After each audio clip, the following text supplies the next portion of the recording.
जनता की भावना हम भी समझ रहे हैं, जनता की भावना हम भी समझ रहे हैं कि मेहनत करने वाले लोग हैं और वो बेईमानी कर रहा है तो बेईमान के पास पैसे नहीं छोड़े जाने चाहिए। बिल्कुल इस बात से हम सहमत हैं, मगर हम लोग एक सही तरीके, जैसे पहली बात क्या थी, पहले वो कह रहा था कि हम पैसा लौटा देंगे, पहले वो कह रहा था कि नागेश्वर जी को लौटा देंगे या इसी कॉलोनी के सुनील यादव उनको लौटा देंगे।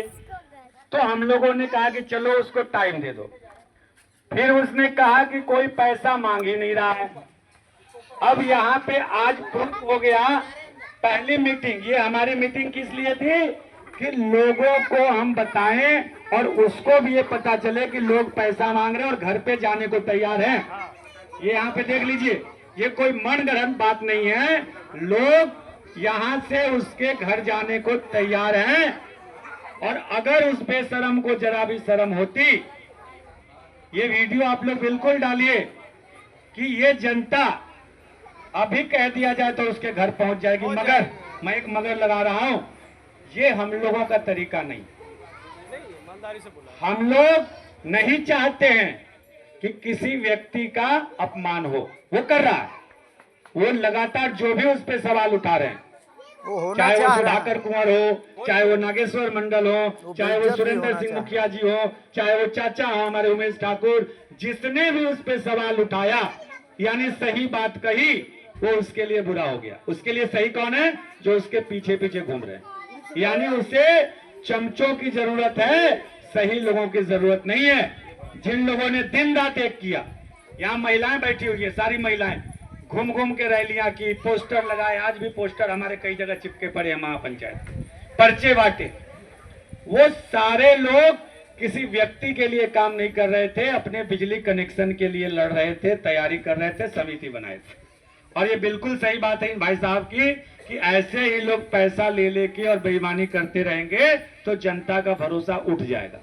उठाइए, मगर हम ये कह रहे हैं कि ठीक है, हमने ये साबित कर दिया, हम अभी भी मना नहीं कर रहे, पब्लिक बिल्कुल उसके दरवाजे जाए, मगर अभी तत्काल एक मौका देते, एक बार मौका, अभी ये मौका, ये मैसेज उसके पास पहुंचेगा बकायदा कि ये पब्लिक है, ये पब्लिक यहाँ आई थी, पैसा लेने आई थी, रसीद लेके आई थी, और तो ये जो झूठ बोल रहा है कि कोई पैसा नहीं मांग रहा है, क्यों नसीम पैसा ही कह रहा हूँ, वो कह रहा है कि कोई पैसा नहीं मांग रहा है।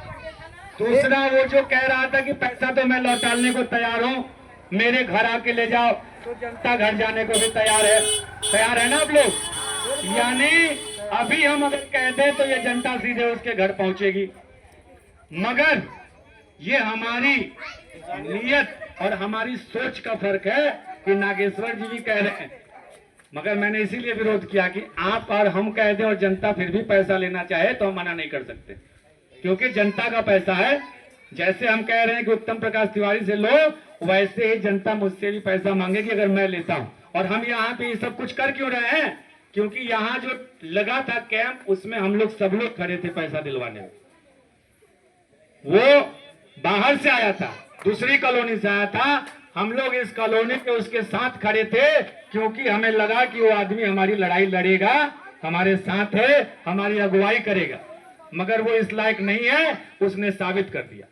तो अब उसकी जितनी फजीहत होनी थी देखिए हो चुका है। वो अब पीठ पीछे कुछ कहे, अपने ग्रुप में कुछ कहे, उसके चमचे कुछ कहे, हमें उस पर कान देने की जरूरत नहीं है।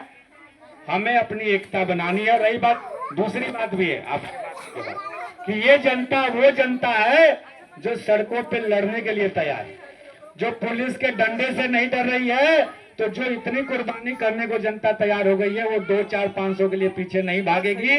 ये आपको भी पता है, हमें भी पता है, मगर इनकी बात से मेरी बिल्कुल सहमति है कि एक बार उसके दरवाजे पे जनता जाए, जो जाना चाहे, अपने ग्रुप में जाइए, अपनी कॉलोनी के लोगों को लेके जाइए, मगर अभी हमारी तरफ से ये नहीं होगा। हम लोग एक मौका दे रहे हैं, अब हमें अपने काम पे फोकस करना, क्योंकि देखिए 200 रुपए में तो वैसे भी लड़ाई हमारी अगली अंत तक नहीं लड़ी जाएगी। वो 200 लिया गया था कि उस समय का खर्च जो तय था, और एक साल में आप लोगों को इतना तो भरोसा हो गया है कि हम जो लोग हैं ये पैसे कमाने के लिए आपके बीच में नहीं है, जो असली एकता संघर्ष समिति, ये सब लोग वो हैं जो अपने मेहनत की कमाई खाते हैं, किसी की दलाली या हराम की कमाई नहीं खाते हैं, और जरूरत पड़ने पे अपने जेब से 1000-2000 लगा के भी इस लड़ाई को आगे बढ़ाएंगे। कल हमारे पास इसी कॉलोनी के कुछ साथियों ने साइड में ले जाके बात की कि रुपेश जी, अगर पैसे की वजह से बात रुक रही है तो हमारी टीम में 25 लोग हैं जो 2-2 हजार रुपए देंगे और काम को आगे बढ़ाइए। तो क्या पैसे की वजह से हमारा काम रुकेगा? नहीं। क्या उत्तम तिवारी के पैसे से हमारा काम आगे बढ़ेगा? वो जो कह रहा है हवाई बात कि हम 1 लाख का 2 लाख देंगे, 2 लाख का 4 लाख देंगे, वो तो साबित हो गया कि तू जुमलेबाजी कर रहा है। जनता का लिया हुआ पैसा जो नहीं दे रहा है वो अपने जेब से क्या पैसा देगा? और सुनिए, बीच में समिति की यह स्थिति हो गई थी, जब ये कलेक्शन हुआ उसके पहले की बात बता रहा हूं कि वही उत्तम प्रकाश तिवारी अपने दरवाजे पे बैठ के कह रहा था कि भैया पैसा नहीं है, कैसे काम होगा? क्यों ना के सही कह रहे हैं। हमने कहा क्या करना है? उस समय हम लोगों को एक साउंड लेना था और जो रसीद छपेगी, यानी जिससे हम पैसा जुटाएंगे, वो रसीद छपवाने तक का पैसा नहीं था। उसने मीटिंग में कही 200-200 रुपए हम लोगों ने तुरंत, जितने समिति के लोग वहां बैठे थे, तुरंत दिए और लगभग 5-6 हजार रुपए इकट्ठा हुआ। 4,500 का साउंड आया, रसीद छपी और कलेक्शन शुरू हुआ। तो वो आदमी इतनी हवाबाजी कर रहा, तो हम लोगों से क्या? हम लोग तो उसके राय से मतलब क्या कहते हैं उसको, नस नस से परिचित कि वो कितना बड़ा फेंकू आदमी है।